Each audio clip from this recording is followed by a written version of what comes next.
change of directions. In 11 years in the major leagues, Steve Hamilton was rarely called for a balk. But if the Morehead State baseball coach were standing on the mound these days, he's likely to get caught with everybody else.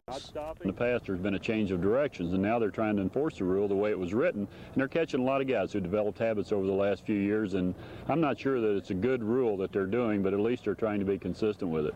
At this time last year, only 35 balks were called. The frequency of the violations this season causes some fans to say, if it's not broken, why fix it?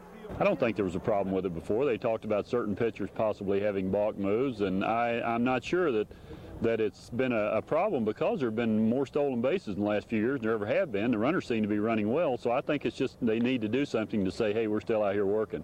Among some of the guilty pitchers this season, Roger Clemens and Mario Soto, two guys who may have to learn how to throw the ball all over again. These guys have developed a technique over the years. Now all of a sudden they're thinking about it, and it's true. You start thinking about, wait a minute, I got to pause, and that breaks your concentration on holding the runner, on throwing the ball to home plate, on making your pitch, on what your plan really is. So it'll take a while, but I think they'll stop the balk thing. I think the umps will loosen up a little on before the year's over. But until then, the balk will be enforced at a fever pitch. John Jury, 27 Sports First.